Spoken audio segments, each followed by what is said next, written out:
sujud di sini, diam dengan hormat, tubuh serta jiwa, tunduklah menghadap Dia. Marilah umatnya, hatimu serahkan dalam kerendahan.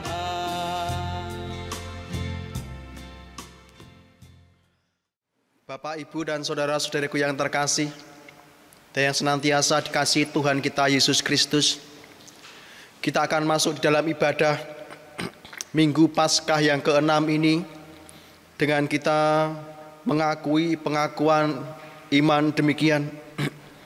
Pertolongan kita datang dari Allah yang menciptakan langit dan bumi, Allah yang tidak pernah meninggalkan pekerjaan tangannya, dan yang senantiasa menggenapi janjinya dari sekarang sampai selama-lamanya.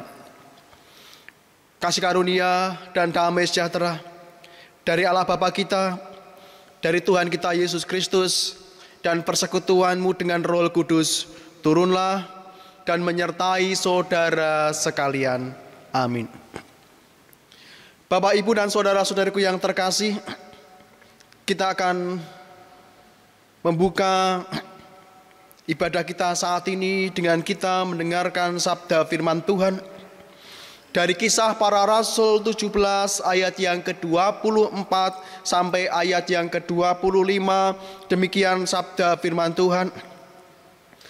Allah yang telah menjadikan bumi dan segala isinya, Ia yang adalah Tuhan atas langit dan bumi, tidak diam dalam kuil-kuil buatan tangan manusia, dan juga tidak dilayani oleh tangan manusia, seolah-olah Ia kekurangan apa-apa, karena Dialah yang memberikan hidup dan napas dan segala sesuatu kepada semua orang. Demikian sabda firman Tuhan. Kita akan memuji nama Tuhan dengan kidung pujian KJ 15. Kita pujikan bait yang pertama.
Mari kita bersama-sama mendengar hukum kasih dari Matius 22 ayat 37 sampai ayat yang ke-40.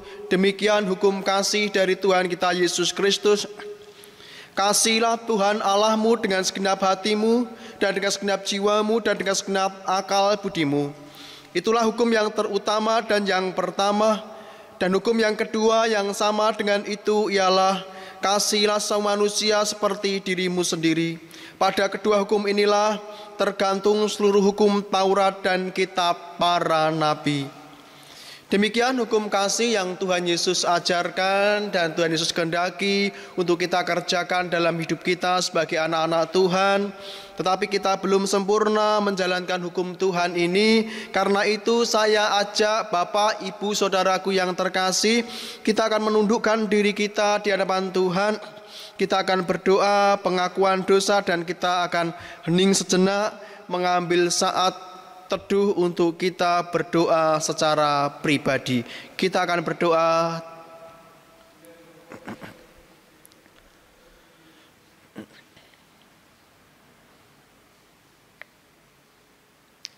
Tuhan kami Yesus Kristus, Tuhan yang senantiasa berserta dengan kami, dalam kami menghadapi kehidupan kami hari ini. Tuhan yang juga mengasihi kami dan menyertai kami dan tidak pernah meninggalkan kami. Tuhan kami Yesus Kristus, sebelum kami lebih dalam lagi masuk di dalam ibadah kami saat ini, kiranya Engkau berkenan menyucikan dan menguduskan kami. Kami mengaku Tuhan setiap dosa dan kesalahan kami di hadapan-Mu. Setiap celah dan perbuatan-perbuatan kami yang tidak sesuai dengan hukum kasih-Mu, kami belum bisa mengasihi saudara kami dengan baik secara sempurna Tuhan. Kami masih melakukan hal-hal yang tidak sesuai dengan sabda firman-Mu. Karena itu Tuhan kami Yesus Kristus, sebelum kami lebih dalam lagi masuk di dalam ibadah kami saat ini, di ibadah Minggu Paskah yang ke-6 ini, kami tidak merasakan kasih-Mu mengalir dalam hidup kami, kuasa-Mu benar-benar nyata kami rasakan. Karena itu sucikan, kuduskan kami Tuhan, sehingga kami layak menerima kasih anugerah-Mu dan menerima kuasa-Mu bekerja dalam hidup kami masing-masing, dalam diri kami maupun keluarga kami. Tuhan, kami yakin, kami percaya pengampunan Kau berikan pada kami saat ini dan Kau layakkan kami lebih dalam lagi masuk di dalam ibadah Minggu Paskah yang ke-6 ini. Berkati kami semua Tuhan, hamba-hamba-Mu, para pelayan-pelayan-Mu Tuhan, yang setia untuk senantiasa mengabdikan diri untuk Engkau dalam melayani. Kiranya Kau sucikan, kuduskan kami semua, sehingga Kau pakai kami untuk menjadi berkat bagi sidang jemaat-Mu. Kau berikan kami hikmat dan kebijaksanaan untuk kami bisa memberi yang terbaik dalam setiap pelayanan kami, khususnya untuk kemuliaan nama-Mu. Tuhan, ini doa kami serahkan doa kami ini dalam tangan kuasa-Mu, di dalam nama Tuhan kami Yesus Kristus, kami berdoa, kami merendahkan diri kami di hadapan-Mu. Amin. Berita anugerah terambil dari Yohanes 3 ayat yang ke-16. Karena begitu besar kasih Allah akan dunia ini, sehingga Ia telah mengaruniakan anaknya yang tunggal, supaya setiap orang yang percaya kepadanya tidak binasa, melainkan beroleh hidup yang kekal. Kita akan memuji nama Tuhan dengan pujian KJ 40. Kita akan pujikan bait yang pertama.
Petunjuk hidup baru, kita akan buka dalam Alkitab kita di Ibrani 10 ayat yang ke-24 dan ayat yang ke-25. Demikian sabda firman Tuhan. Dan marilah kita saling memperhatikan supaya kita saling mendorong dalam kasih dan dalam pekerjaan baik. Janganlah kita menjauhkan diri dari pertemuan-pertemuan ibadah kita seperti kebiasaan oleh beberapa orang, tetapi marilah kita saling menasihati dan semakin giat melakukannya menjelang hari Tuhan yang mendekat. Demikian sabda firman Tuhan. Bapak, Ibu, dan saudara-saudariku yang terkasih, saya undang Bapak, Ibu, saudaraku untuk bangkit berdiri. Kembali kita akan mengikrarkan pengakuan iman rasuli kita di hadapan Tuhan, dan dengan keyakinan yang teguh, dengan keyakinan ini kita akan ikrarkan bersama-sama pengakuan iman rasuli kita. Aku percaya kepada Allah Bapa yang Maha Kuasa, Khalik langit dan bumi, dan kepada Yesus Kristus anaknya yang tunggal Tuhan kita, yang dikandung daripada Roh Kudus, lahir dari anak darah Maryam, yang menderita di bawah pemerintahan Pontius Pilatus, disalibkan, mati dan dikuburkan, turun ke dalam kerajaan maut. Pada hari yang ketiga, bangkit pula dari antara orang mati, naik ke surga, duduk sebelah kanan Allah Bapa yang Maha Kuasa, dan akan datang dari sana untuk menghakimi orang yang hidup dan yang mati. Aku percaya kepada Roh Kudus, gereja yang kudus dan am, persekutuan orang kudus, pengampunan dosa, kebangkitan daging, dan hidup yang kekal. Kita akan sambut pengakuan kita saat ini dengan kita menaikkan kidung pujian KJ 280. Kita pujikan bait yang pertama.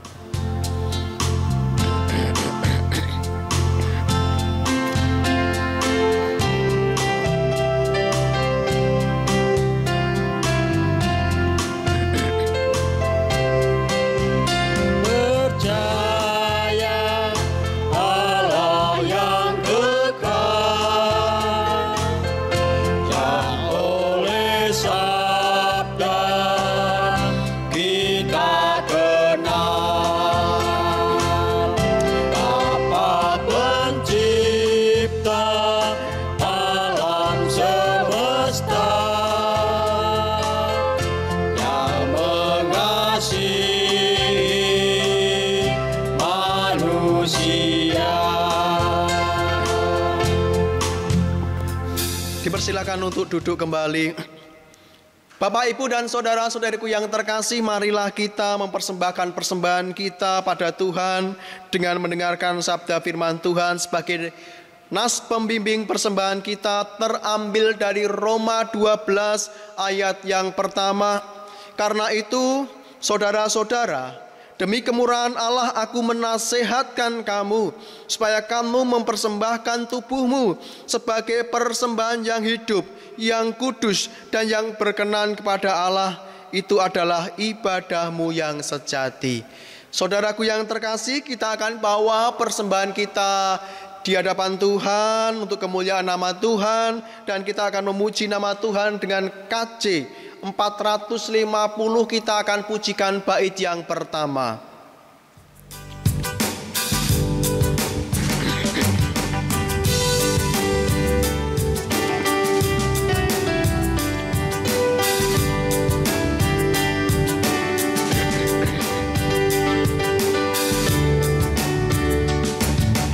Hidup kita yang benar haruslah mengucap syukur, dalam Kristus bergema, janganlah takabur. Dalam susah pun senang, dalam segala hal aku bermazmur dan ucap syukur, itu kehendaknya. Kita akan bawa persembahan kita di hadapan Tuhan. Di dalam doa kita akan bersama-sama berdoa. Kami mengucap syukur Tuhan atas kasih karunia-Mu yang Kau limpahkan dalam hidup kami. Kami mengucap syukur Tuhan untuk berkat-Mu yang senantiasa Kau berikan kepada kami.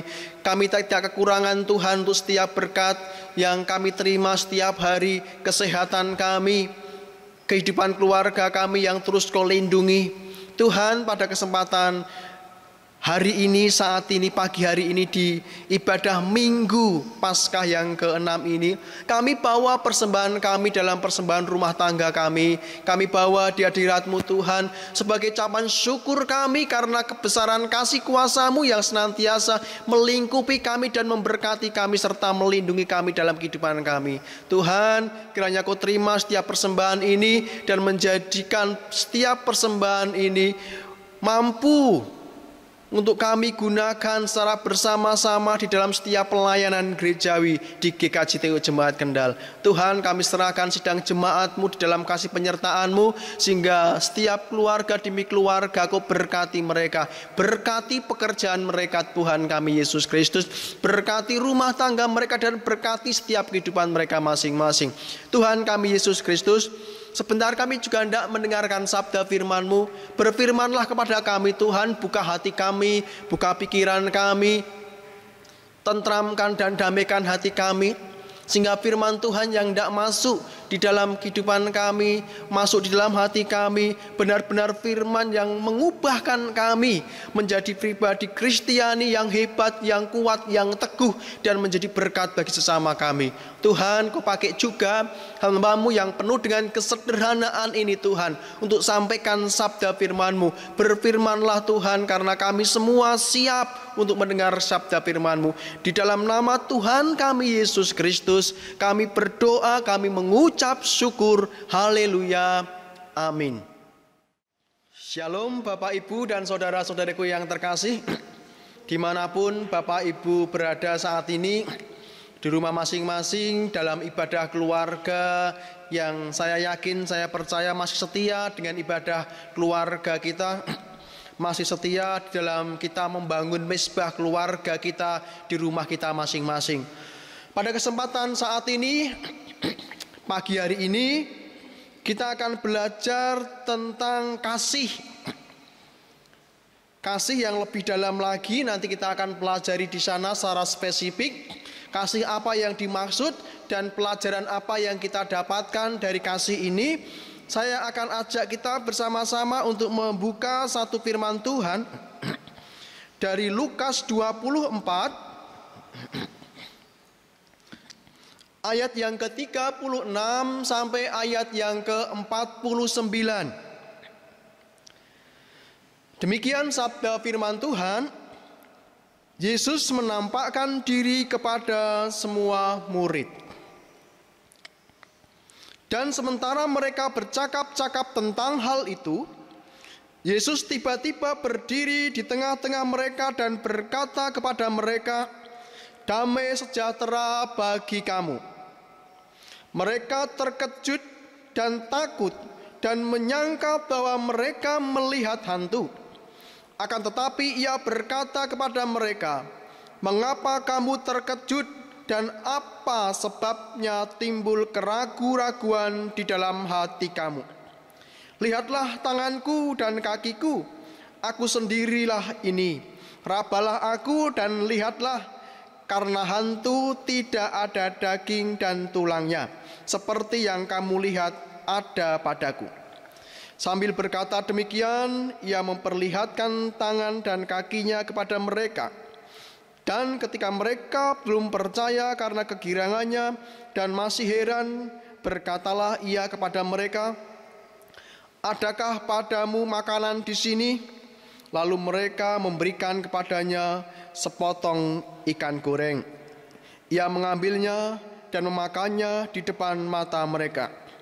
Ia berkata kepada mereka, "Inilah perkataanku yang telah kukatakan kepada kamu ketika aku masih bersama-sama dengan kamu, yakni bahwa harus digenapi semua yang ada tertulis tentang aku dalam kitab Taurat Musa dan kitab Nabi-Nabi dan kitab Mazmur." Lalu ia membuka pikiran mereka sehingga mereka mengerti kitab suci. Katanya kepada mereka, "Ada tertulis demikian, Mesias harus menderita dan bangkit dari antara orang mati pada hari yang ketiga. Dan lagi, dalam namanya berita tentang pertobatan dan pengampunan dosa harus disampaikan kepada segala bangsa mulai dari Yerusalem. Kamu adalah saksi dari semuanya ini. Dan aku akan mengirim kepadamu apa yang dijanjikan Bapakku, tetapi kamu harus tinggal di dalam kota ini sampai kamu diperlengkapi dengan kekuasaan dari tempat tinggi." Demikian sabda firman Tuhan. Bapak Ibu Saudaraku yang terkasih, berbahagialah kita yang mendengar sabda firman Tuhan, merenungkan sabda itu dalam kehidupan kita dan menjadi pelaku-pelaku sabda firman Tuhan. Haleluya. Sekali lagi, Shalom Bapak Ibu Saudaraku yang terkasih. Salam damai sejahtera untuk kita semua. Kiranya damai Kristus tinggal dalam hati kita, tinggal dalam keluarga kita masing-masing. Bapak, Ibu, dan saudara-saudariku yang terkasih, seperti yang saya katakan di depan tadi, bahwa saat ini kita belajar tentang kasih. Ketika kita berbicara tentang kasih, saya berharap bahwa kasih adalah identitas kita sebagai orang Kristen. Kasih menjadi sebuah identitas kita sebagai orang-orang percaya, anak-anaknya Tuhan kita Yesus Kristus. Karena firman Tuhan di surat Yohanes mengatakan bahwa Allah itu adalah kasih.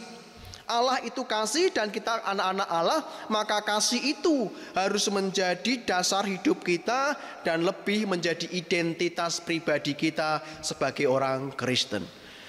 Bapak, Ibu, dan saudara-saudariku yang terkasih, sekali lagi ketika kita berbicara tentang kasih, kita berbicara tentang bagaimana kita memberi sesuatu kepada orang lain. Berbicara tentang kasih, kadang kita berbicara juga tentang kemurahan hati. Bagaimana kita memahami kasih itu harus dipraktekkan dengan penuh kemurahan, menolong sesama kita, membantu orang lain, dan memberikan sesuatu bagi sesama kita yang membutuhkan.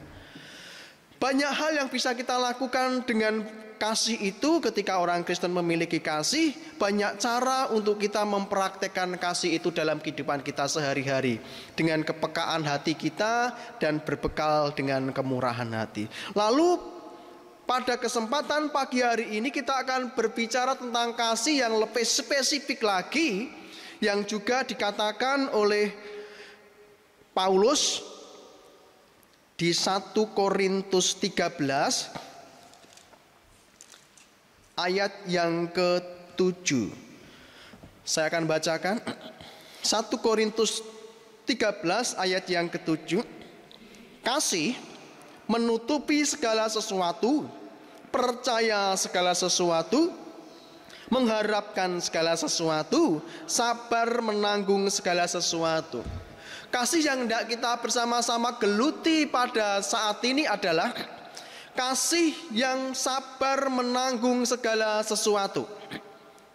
Kasih bukan hanya sekedar memberi, bukan hanya sekedar kemurahan hati, bukan hanya sekedar menolong orang lain. Kasih itu juga bagus untuk kita kerjakan.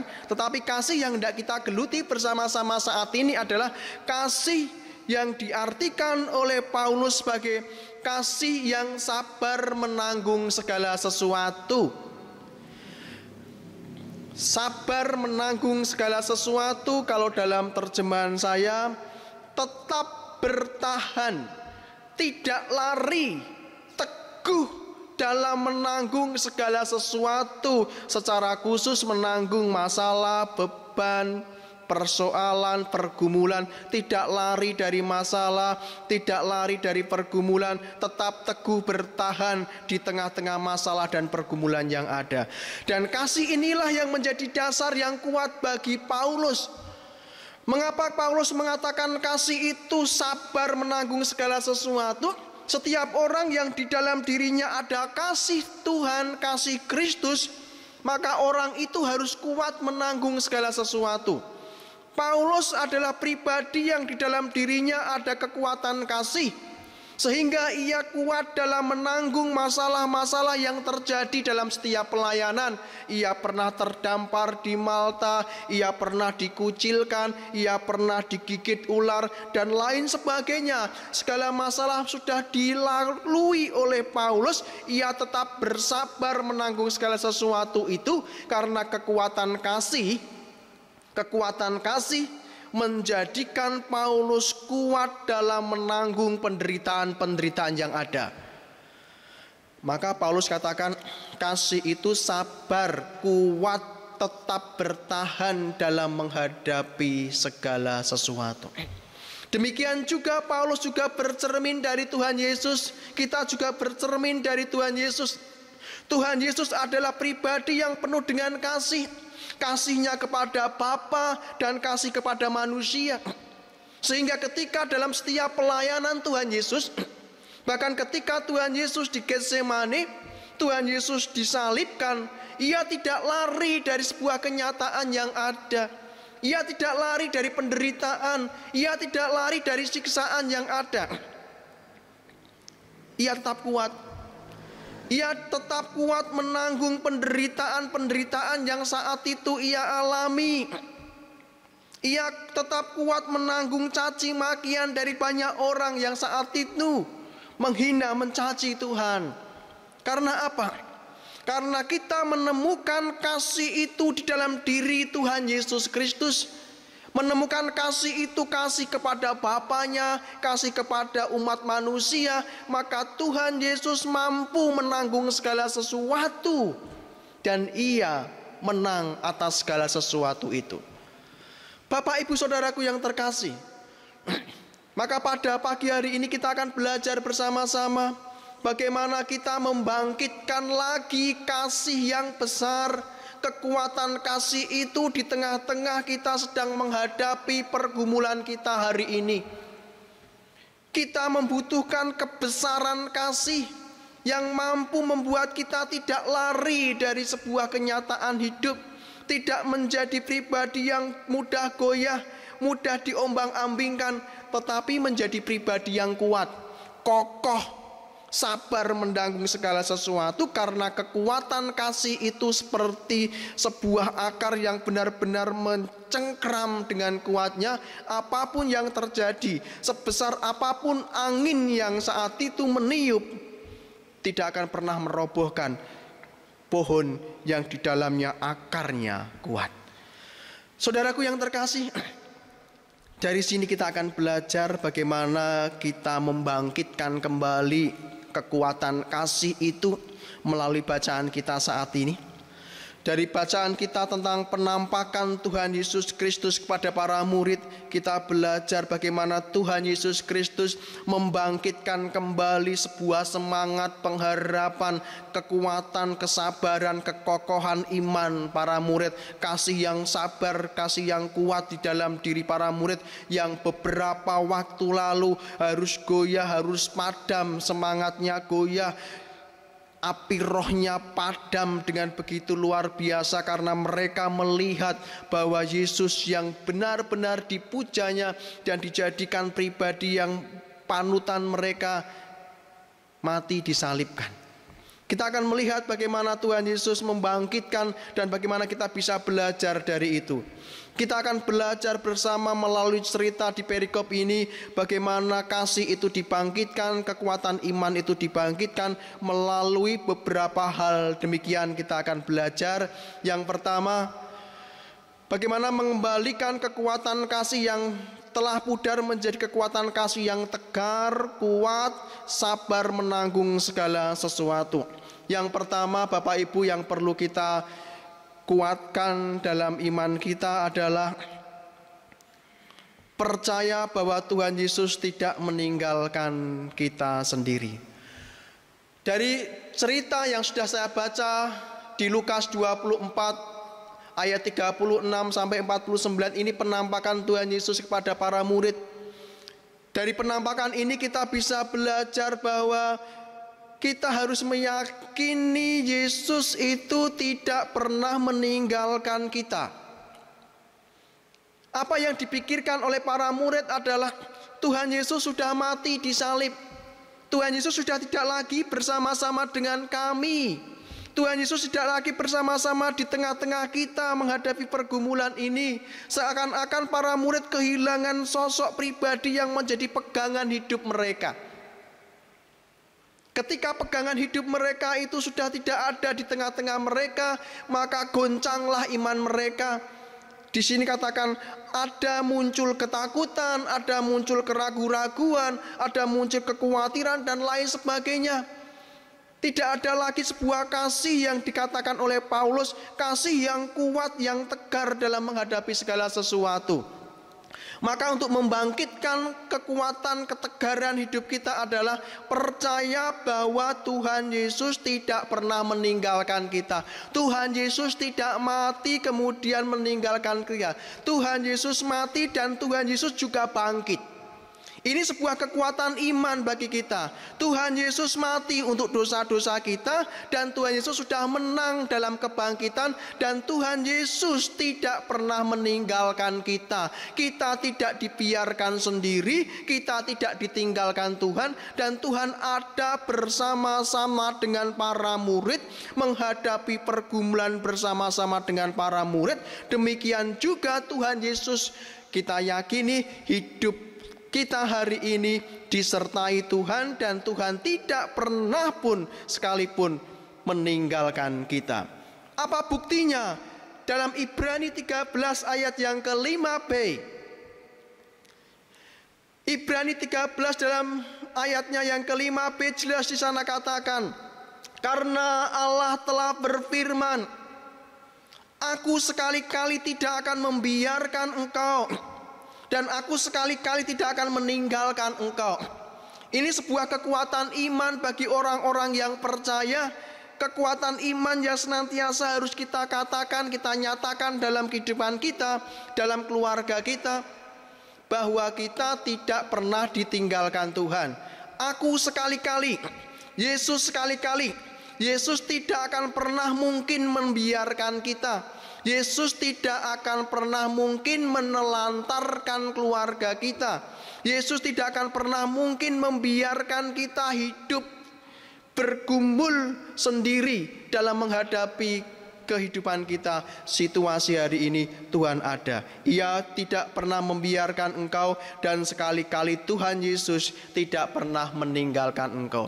Ini kekuatan yang pertama untuk membangkitkan keteguhan, kekokohan iman kita kepada Tuhan, bahwa para murid disegarkan dan dinyatakan ternyata Tuhan Yesus itu ada untuk kita, beserta dengan kita. Dan yang kedua, Bapak Ibu Saudaraku yang terkasih, hal yang penting untuk kita tanamkan dalam diri kita supaya kita kuat sabar dalam menghadapi segala sesuatu adalah menerima dengan penuh kerendahan hati, kerendahan diri, damai sejahtera dari Kristus, dan menanggalkan ketakutan serta keraguan-raguan kita. Di ayat yang ke-36 di sana dikatakan bahwa, dan sementara mereka bercakap-cakap tentang hal itu, Yesus tiba-tiba berdiri di tengah-tengah mereka dan berkata kepada mereka, damai sejahtera bagi kamu. Hal yang pertama yang Tuhan ucapkan ketika ia bertemu dengan para murid adalah damai sejahtera bagi kamu. Mengapa ini pertama kali diucapkan Tuhan? Karena kebutuhan para murid adalah damai. Di tengah-tengah situasi, kondisi waktu itu penuh dengan ketakutan, keraguan, kecemasan, hatinya yang selalu dihantui dengan ketakutan, kecemasan, dan hal-hal yang lain. Maka ketika Tuhan menampakkan dirinya, maka Tuhan menganugerahkan damai sejahtera. Dan damai sejahtera itu harus diterima oleh para murid. Dengan diterimanya damai sejahtera itu di dalam hati para murid, maka ketakutan itu akan hilang, kekhawatiran itu akan hilang, keraguan-raguan itu akan hilang. Apa yang kita butuhkan supaya kita kuat dan tangguh dalam menghadapi kehidupan kita adalah ketika kita sedang menghadapi kehidupan kita hari ini, jangan pernah kita kehilangan damai sejahtera. Jangan pernah hati kita kehilangan rasa tentrem. Jangan pernah hati kita senantiasa dihantui dengan hal-hal yang tidak membawa damai. Sekali lagi, Tuhan katakan hari ini untuk keluarga kita, untuk kita masing-masing. Tuhan hadir tengah-tengah keluarga kita. Kita yakini, ketika kita ada ibadah kita di dalam keluarga kita, dalam rumah tangga kita, di mezbah keluargamu masing-masing di rumah, Tuhan berbicara kepada kita hari ini. Ini diimani dan ini menjadi sebuah keyakinan Supaya kita kuat dalam menghadapi kehidupan kita, kita yakini damai sejahtera itu Tuhan berikan untuk kita. Hari ini, saat ini ketika Bapak Ibu mengikuti ibadah kita saat ini, kita yakin Tuhan hadir tengah-tengah keluargamu dan berkata kepada keluarga kita, damai sejahtera bagimu. Ketenangan hati harus kita miliki ketika damai Tuhan itu ada. Dan kita katakan, Tuhan, kiranya damai sejahtera itu meneduhkan hatiku, menenteramkan hatiku, dan menjadikan aku tenang. Damai sejahtera itu yang menjadikan kita kuat dalam menghadapi pergumulan. Dan yang ketiga, Bapak Ibu Saudaraku yang terkasih, ada satu hal yang menarik bagi saya ketika Tuhan Yesus menampakkan diri kepada para murid. Kemudian Tuhan menunjukkan bahwa ia sudah bangkit. Dan kedua tangannya diarahkan kepada para murid untuk mereka lihat tubuhnya juga. Untuk mereka lihat dan mereka yakin, percaya bahwa Tuhan itu bangkit. Dan di sini Tuhan menceritakan apa yang ia lakukan dengan mengatakan bahwa ini sudah dinyatakan melalui Alkitab. Dari kitab Musa, Mazmur dan Nabi-Nabi, bahwa aku akan mati dan bangkit pada hari yang ketiga. Bapak Ibu Saudaraku yang terkasih, di sana dikatakan, maka Tuhan membuka pikiran para murid, supaya pikiran para murid dicelikkan mata imannya dan mampu melihat apa yang dikatakan firman Tuhan sama dengan apa yang ia lihat saat ini. Hal yang penting untuk kita pelajari saat ini adalah memahami segala sesuatu yang terjadi dalam hidup kita melalui hikmat dari Tuhan. Mengapa para murid waktu itu sangat ketakutan? Karena mereka memahami kalau saat itu Yesus disalib, ia mati dan dikuburkan. Sudah berhenti di sana. Ia memahami kematian Yesus Kristus hanya dari kacamata manusia, dari hanya hikmat manusia, pikiran manusia. Tetapi Tuhan membukakan, kematian Tuhan Yesus harus dilihat dari hikmat Tuhan, dari apa yang dikatakan firman Tuhan. Maka daripada itu, Bapak Ibu Saudaraku yang terkasih, bagaimana kita tetap bertahan di tengah-tengah situasi dan kondisi kita, di tengah-tengah masalah yang saat ini sedang kita hadapi bersama-sama. Lihatlah, segala sesuatu yang kita hadapi hari ini adalah segala sesuatu yang harus kita lihat bukan hanya dari kacamata manusia, bukan hanya dari pandangan kita sebagai manusia, tetapi lihat segala sesuatu dari hikmat Tuhan.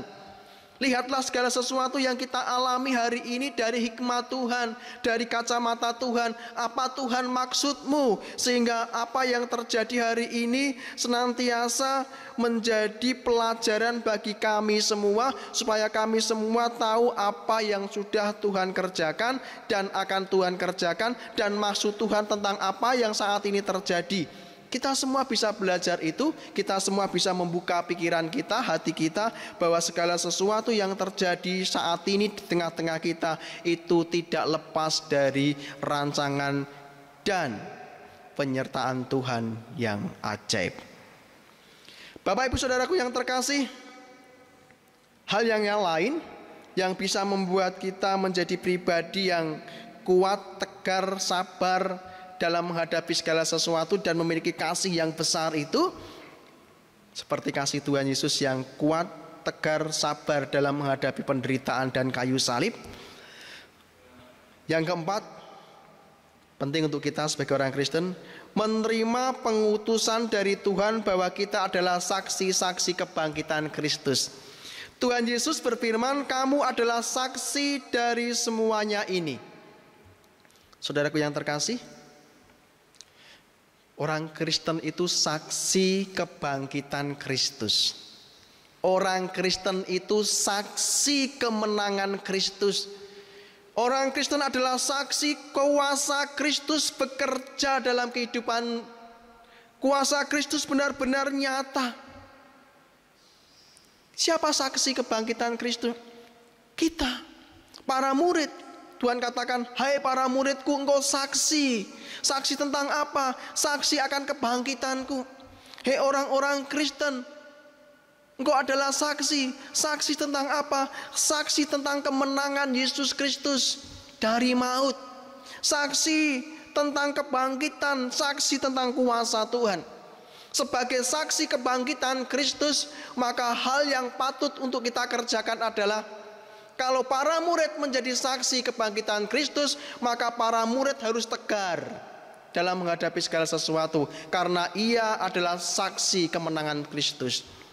Sebagai saksi kemenangan Kristus, maka orang-orang Kristen harus menjadi orang-orang yang kuat, tegar, kokoh, sabar di tengah-tengah penderitaan. Dan ini menjadi sebuah PR kita di tengah-tengah kondisi saat ini. Jadilah orang-orang Kristen yang menjadi saksi kebangkitan Kristus Yesus. Jadi saksi kemenangan Kristus Yesus, saksi bahwa Yesus Kristus itu berkuasa. Dengan apa? Dengan kita menjadikan diri kita kuat, tegar di hadapan Tuhan. Bapak Ibu Saudaraku yang terkasih, dan yang kelima, kita bisa belajar yang terakhir.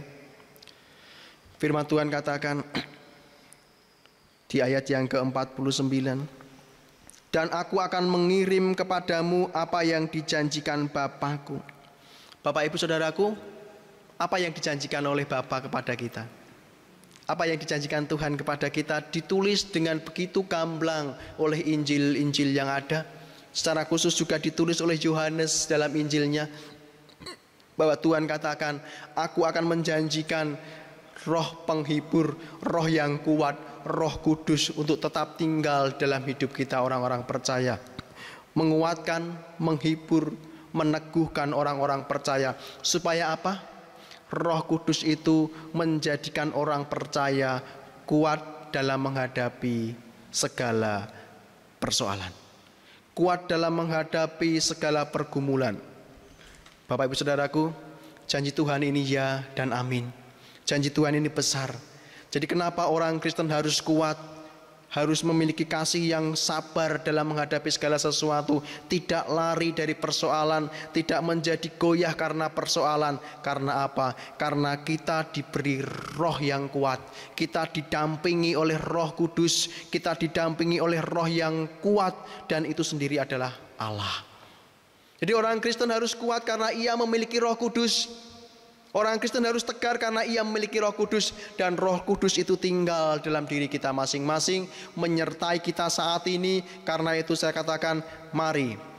Paulus katakan, kasih itu sabar dalam menghadapi segala sesuatu, kuat dalam menghadapi segala sesuatu, mampu menghadapi segala sesuatu, dan dengan kekuatan Roh Kudus kita hadapi setiap situasi kondisi kita hari ini dan menjadi pribadi Kristen yang kuat, tegar, sabar menghadapi segala sesuatu, dan terus berpikir yang positif.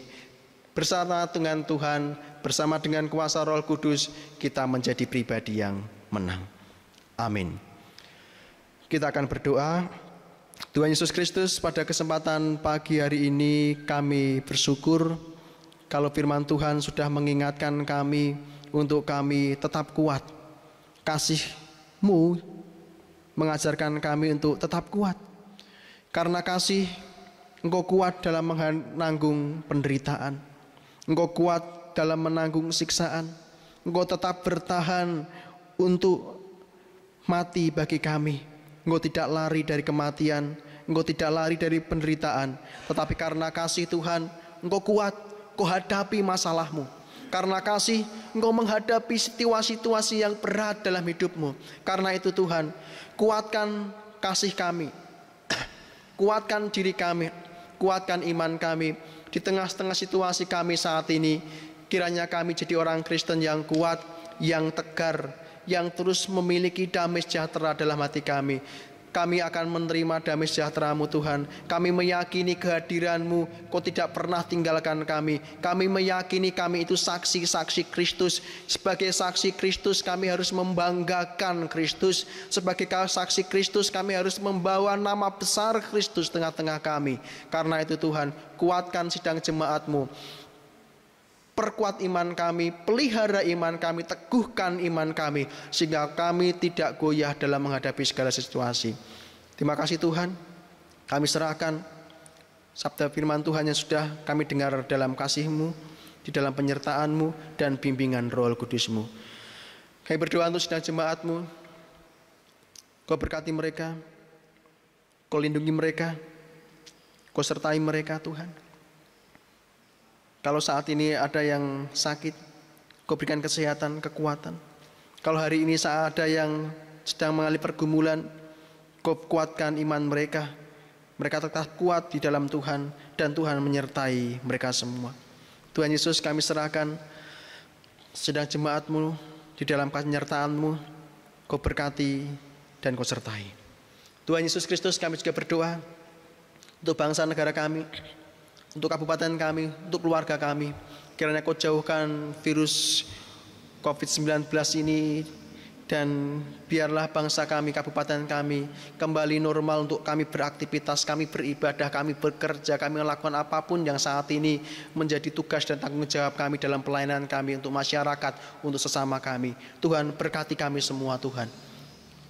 Berkati bangsa ini, berkati kabupaten ini, berkati orang-orang hamba-hamba-Mu yang sudah Kau pilih untuk memberi pelayanan-pelayanan yang terbaik di tengah-tengah situasi virus corona ini.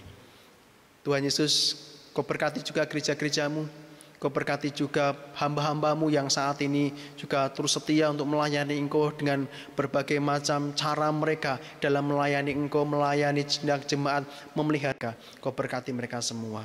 Terima kasih Tuhan, kami serahkan doa kami ini dalam tangan kuasa-Mu. Dalam nama Tuhan kami Yesus Kristus kami berdoa dan mengucap syukur. Amin. Bapak Ibu Saudaraku yang terkasih, kita akan sambut sabda firman Tuhan ini dengan kita menaikkan kidung pujian 428. Kita pujikan bait yang pertama.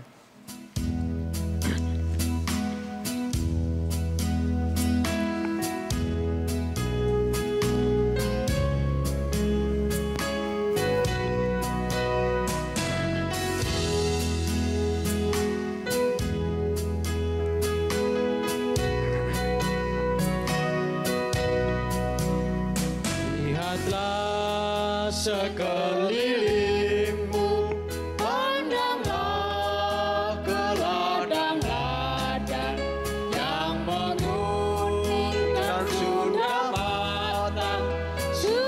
matang untuk dituai. Lihatlah sekelilingmu, pandanglah ke ladang-ladang yang menguning dan sudah matang untuk dituai. Bapak, Ibu, Saudaraku yang terkasih, saya undang kita bersama-sama bangkit berdiri. Kita akan berdoa Bapa kami dan kita akan menerima berkat dari Tuhan. Saya ajak kita berdoa Bapa kami. Bapa kami yang di surga, dikuduskanlah nama-Mu. Datanglah kerajaan-Mu, jadilah kehendak-Mu di bumi seperti di surga.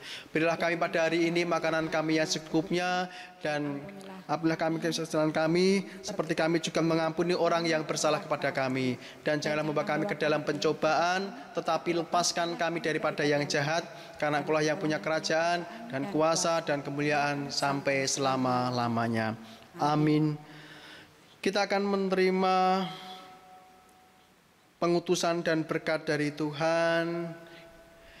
Saudaraku yang terkasih, terus kuatkan hati kita, teguhkan hati kita di tengah-tengah kita menghadapi situasi virus corona ini. Dalam keluarga-Mu terus kuat, dalam pekerjaan-Mu terus kuat, dan Kau terus ada dalam pemeliharaan Tuhan. Dan terimalah berkat dari Tuhan kita Yesus Kristus. Tuhan Yesus Kristus memberkati engkau dan melindungi engkau. Tuhan Yesus Kristus menyinari engkau dengan wajahnya dan memberikan engkau kasih karunia. Tuhan Yesus Kristus menghadapkan wajahnya kepadamu dan memberikan engkau damai sejahtera. Berkat pertolongan, perlindungan, dan pemeliharaan dari Allah Bapa, Putra, dan Roh Kudus turun dan menyertai saudara sekalian dari sekarang sampai selama-lamanya. Amin. Bapak, Ibu, dan saudaraku yang terkasih, kita akan menutup ibadah kita saat ini dengan kita menaikkan satu kidung pujian 457. Kita akan pujikan bait yang pertama dan bait yang kedua.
Setiap jam ya Tuhan, di kau